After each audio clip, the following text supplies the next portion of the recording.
Alright, so before I actually name any of these albums, I want to give a huge asterisk right here. The reason I put kind of in the title of this video is because, well, I'm going to be honest, these are not the worst albums of 2024. These are some of probably my least favorite albums that I've heard from this year, but I want to mention this. Okay, first of all, I for the most part this year I listened to albums that I thought I was going to like. I didn't really listen to a lot of albums that I expected to dislike. And really, like, toward the end of the year, I thought I was going to sort of go over some of the what I'd been hearing were the worst of the worst, but I just sort of ran out of time and realized, like, I don't really want to spend my time doing that. Sure, I could listen to that new Lil Uzi Vert album, but I'd rather not. And there's other albums that fall into that category. I can't even think of what they are right now. But the point is, oh yeah, Megan Trainor album. No, I'd rather not listen to that right now. So I want to make it clear, especially toward the bottom of this list, these albums are not that bad, really. Like, trust me, I the amount of bad albums that I've heard this year, like, even considering the fact that I mostly just listened to albums I thought I was gonna like, there were not that many bad albums this year that I heard. Like, I guess I just got really lucky. I don't know, but there were a few, and yeah, I looked through all my reviews. A lot of these are albums I have not listened to in a while and have not listened to much at all. So I'm just going to kind of quickly go through them. Seriously, take this with a huge grain of salt. The main reason I'm making this video anyway is just because it's basically tradition at this point for me. And there may be albums that I disliked more that I heard and forgot about. There probably are. But I'm just going to try to go through these quickly. I'm not even going to show album covers or anything like that. I'm just going to quickly talk about them because I want to get this over with, but I wanted to make this list out of tradition. Yeah, hopefully next year I'll actually put a little bit more effort into the worst list. It feels a little weird to say this, but hopefully I hear more bad albums next year, I guess. But anyway, we're going to start this off at number 10, which this one is going to piss a lot of people off, I know, and trust me, I do not think this is a bad album from what I remember of it. It's honestly, yeah, like, honestly, the number 10 album on this list is really just mediocre to me. I don't think it's bad. It's just I wanted to fill spots and I didn't want to go out of my way to try to find bad albums. So, the number 10 spot, I'm going to give that to the new Billie Eilish album, Hit Me Hard and Soft. An album which I was going to review. I didn't ever get around to reviewing it, mostly because the album just bored me. I listened to it a whole bunch, and I've never really gotten into Billie Eilish's breathy vocal delivery. The songs just usually sound really boring to me. I get it. There's a lot of experimentation and whatnot, but it sort of feels like she's sort of just been kind of doing this same sound for every album, and maybe I'm just remembering wrong. I've not listened to the album in a while. Again, I'm filling spots here. That's what I'm doing for this list. I'm filling spots. Um, like, it's far from the worst album you're ever gonna hear.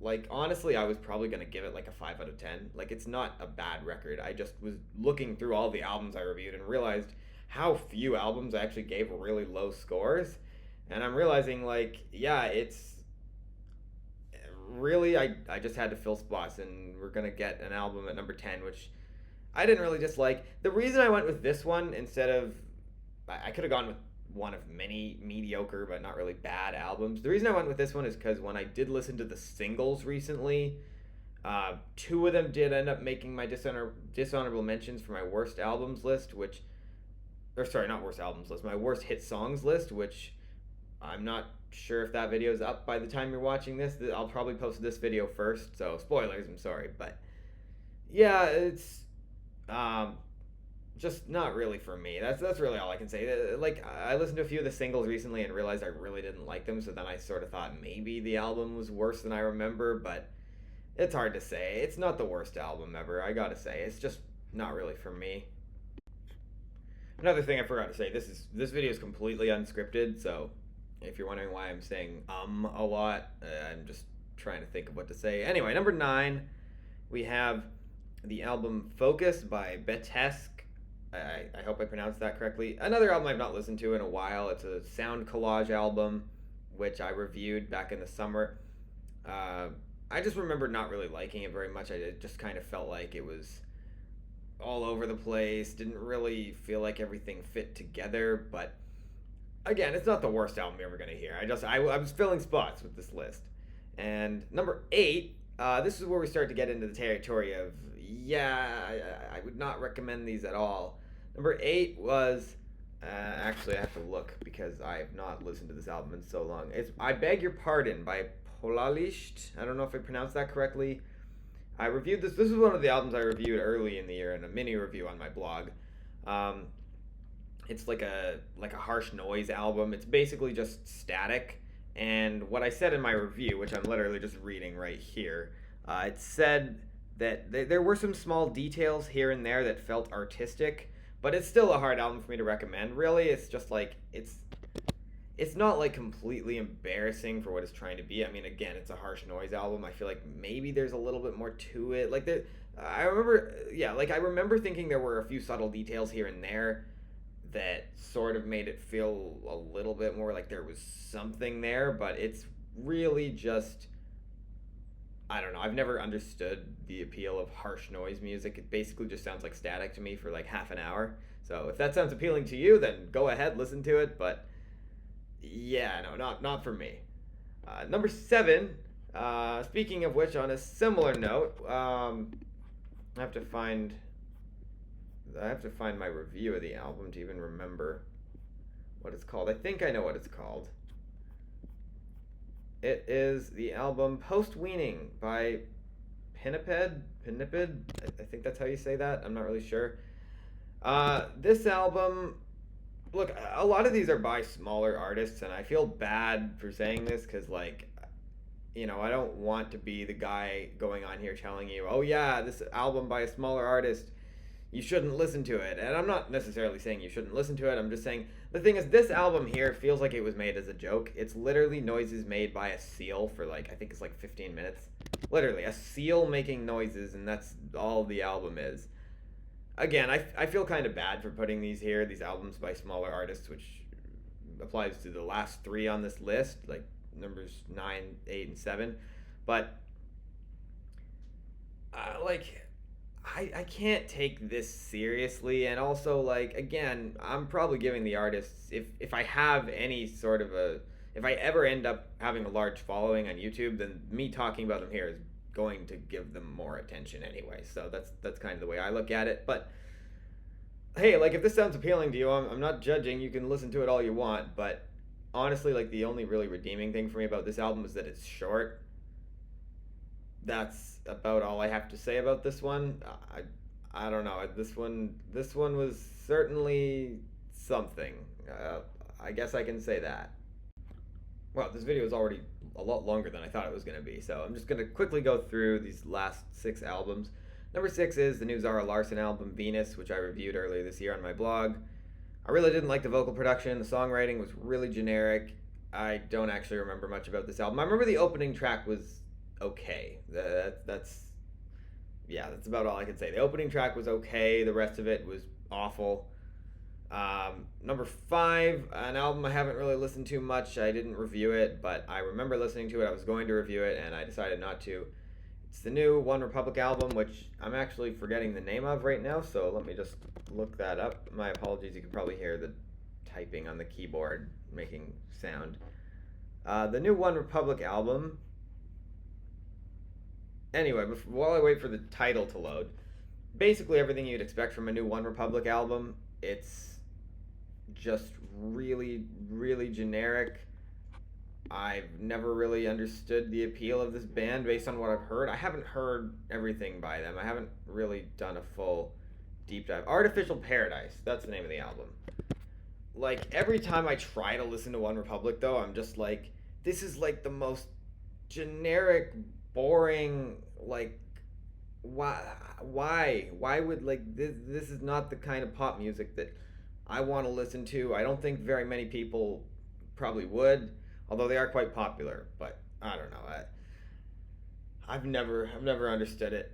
But anyway, number 4, it's that new Bastille album, Ampersand, which I reviewed on my channel a few months ago, and if you remember that review, you probably remember I was not a fan of it at all. Maybe I'm missing something. I don't know. Dan Smith was like trying to tell like a different story on each track, and the whole thing just was like some of the most boring. Like I understand it was supposed to be mellow, it was supposed to be about the lyrics, but I personally didn't find the lyrics interesting, and if I personally don't find the lyrics interesting, I want the music to be interesting, and it's not, at least to me. Number three, I'm gonna go with the new Imagine Dragons album, Loom.